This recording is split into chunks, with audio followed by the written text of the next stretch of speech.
Hello students, after a long time I am here with you to discuss one more topic of company law, that is types of companies. Then types of companies are categorized on the basis of incorporation, on the basis of liability, on the basis of transferability of shares, on the basis of ownership, on the basis of place of registration, on the basis of listing of shares. So today we are going to discuss about the three types of company on the basis of incorporation, on the basis of liability, and on the basis of transferability of shares. So first of all, on the basis of incorporation means पंजीकरण के आधार पर जो company है उसको कितनी types में divide किया गया है. On the basis of incorporation of a company, the company has been divided into three part. The first one is statutory company, the second one is registered company, and the third one is charter company. The first is statutory company. Statutory means वैधानिक company. अब वैधानिक company कौन सी company होती है? This company is incorporated by passing special act in the parliament और state legislature. कि मतलब वैधानिक कंपनी वो कंपनी होती है जिसे पार्लियामेंट में एक स्पेशल एक्ट पास करके इनकॉर्पोरेट स्थापित किया जाता है या स्टेट लेजिस्लेचर में एक एक्ट पास करके इसको एस्टेब्लिश किया जाता है. जैसे आपने you have heard about the name of reserve Bank of India, that is a statutory company. अब वो स्टैट्यूटरी कंपनी क्यों है? Reserve Bank of India 1934 act है जिस एक्ट को जो है पार्लियामेंट में पास किया गया है. इसी तरह यूनिट ट्रस्ट ऑफ इंडिया है, 1964 में इस एक्ट को पास किया गया है. और ये सारी स्टैट्यूटरी कंपनीज होती हैं और इन स्टैट्यूटरी कंपनीज की जो भी राइट्स हैं, जो इसके अधिकार हैं, जो ड्यूटीज़ हैं, that all are specified in that act. और उनको उसी के अकॉर्डिंगली जो है वो काम करना पड़ता है. इन कंपनीज़ को these companies has to operate according to the rights and duties mention in the act. और इन कंपनी के आखिर में लिमिटेड शब्द का प्रयोग नहीं किया जाता है. और हर एक कंपनी को अपना जो अकाउंट्स है उसको ऑडिट कराना पड़ता है. That is essential for all the companies. तो इनको भी अपने जो अकाउंट्स हैं उनको ऑडिट कराने पड़ते हैं. और इनका जो ऑडिट करते हैं वो होता है controller auditor and general of India. और उनके सामने ये अपनी एनुअल रिपोर्ट्स को प्रेजेंट करते हैं. और पार्लियामेंट में भी और या स्टेट लेजिस्लेचर में भी इनको अपनी रिपोर्ट्स को प्रेजेंट करना होता है. तो और ये क्यों ये जनरली नॉन प्रॉफिट ऑर्गेनाइजेशंस होती हैं. ये their objective is not to earn the profit. In fact their motive is to meet social needs. और स्टैट्यूटरी कंपनीज जो हैं वो इसका एग्जांपल आपको Reserve Bank of India, Unit Trust of India, LIC, State Trading Corporation of India है. तो statutory company वो companies होती हैं. Once again I am discussing with you, statutory companies are those companies which are formed under the special act which is passed in parliament or state legislatures. And these companies do their work according to the rules and regulations and duties and powers mentioned in that act. And example of these companies are Reserve Bank of India, Unit Trust of India. And these companies does not use the word limited, and their main objective is to serve the society, is to meet the social needs. And these companies also present their annual reports in the front of parliament or state legislature as the case may be. And their accounts are audited by the controller and auditor general of India. तो उनको हम statutory company कहते हैं.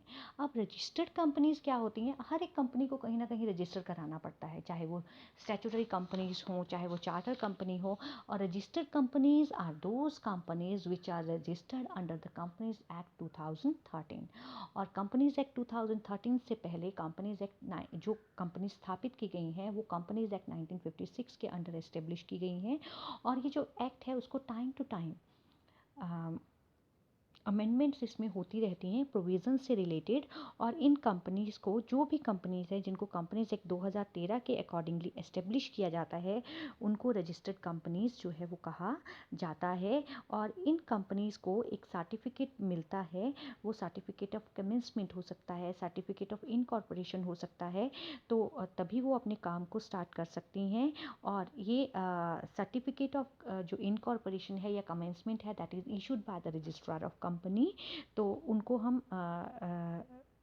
Registered company, और हर एक state में जो है रजिस्ट्रार का ऑफिस होता है जहाँ पे कंपनी को अपने डॉक्यूमेंट्स देने होते हैं और वहाँ पे कंपनी अपने आप को रजिस्टर करा सकती है। इसको हम डिटेल में बाद में भी पढ़ेंगे। तो रजिस्टर्ड पंजीकृत कंपनी वो कंपनी होती है जैसे कंपनीज एक्ट 1956 के 2013 के अकॉर्डिंगली रजिस्टर कराया जाता है, और 2013 से पहले कंपनीज एक्ट 1956 था, उसके अंतर्गत कंपनी को पंजीकृत कराया जाता था। नाउ चार्टर कंपनी क्या है? अब चार्टर कंपनी ये इनिशियल इनकॉर्पोरेटेड कंपनीज हैं, और इसको जो है स्पेशल चार्टर, जिसको मोनार्क कहा जाता है, उसके अकॉर्डिंगली चार्टर कंपनीज को एस्टेब्लिश किया जाता था। जैसे east India company, bank of England, ये इसके एग्जाम्पल्स हैं जहाँ पे कंपनीज को इनकॉर्पोरेट किया जाता था। मतलब इनकॉर्पोरेशन के अकॉर्डिंगली 3 तरह की कंपनीज हैं: statutory companies, registered companies and charter companies. The next one is on the basis of liability. On the basis of liability, liability के आधार पे जो कंपनीज हैं वो 3 भागों में डिवाइड की गई हैं: company limited by shares, company limited by guarantee and unlimited company. The first one is company limited by share. कि ये these type of company have a share capital. किस टाइप की कंपनीज की शेयर कैपिटल होती है? And liability of each member is limited to the paid up value of shares and as the case may be specified in the memorandum of association. अब मतलब क्या है कि अगर किसी व्यक्ति ने लिमिटेड बाय शेयर्स का मतलब है अगर किसी व्यक्ति ने 100 रुपये का शेयर खरीदा है तो वो कंपनी को 100 रुपये तक ही अपनी वैल्यू पे करने के लिए रिस्पॉन्सिबल है। जैसे आप लोगों ने +2 में अकाउंट्स पढ़ा है तो आपने application, allotment, first call, second call, third call, इस तरह के सब देखा है। अगर कंपनी ने किसी शेयर होल्डर से 50 रुपये मंगा लिए हैं तो अब जो आपका शेयर होल्डर है वो और 50 रुपया दे सकता है at the time of binding up या at the time of requirement of the company. उससे ज़्यादा पैसे के लिए कंपनी उससे डिमांड नहीं कर सकती क्योंकि उसने 100 रुपये का शेयर ही खरीदा है। तो this is called company limited by shares. की लिमिटेड बाय शेयर्स का मतलब है कि the liability of the member is limited by the memorandum to the extent of face value of shares. की लाइबिलिटीज़ जो मेंबर्स की है दैट इज़ लिमिटेड, मेमोरेंडम में दिया गया होगा, और ये कहाँ तक? फेस वैल्यू ऑफ शेयर्स की जो उसने सब्सक्राइब किए हैं वहाँ तक लिमिटेड होती है। उससे ज़्यादा कंपनी उससे पैसे नहीं मंगा सकती है। Now company limited by guarantee, as the name indicate कि the liability of the shareholders are limited to the amount which is guaranteed by him। कि इसमें जो है जब शेयर होल्डर्स बोलते हैं कि at the time of binding up और at the time of requirement, कोई भी कंपनी को रिक्वायरमेंट है तो वे गारंटेड अमाउंट देते हैं कि वो इस इतने अमाउंट तक 50,000 तक कंट्रीब्यूट करने के लिए तैयार हैं। तो जितना भी उन्होंने अमाउंट को मेंशन किया है वो उतने अमाउंट तक की उनकी लाइबिलिटी जो है वो लाइबिलिटी लिमिटेड रहती है। उसके बाद उनकी अनलिमिटेड लाइबिलिटीज़ नहीं है। तो और इस टाइप की कंपनी की शेयर कैपिटल हो भी सकती है और नहीं भी हो सकती है। और each member promises to pay a fixed sum of money specified in the memorandum in the event of liquidation of a company for the payment of debt and liability of the company, and this is a guarantee given by a person। और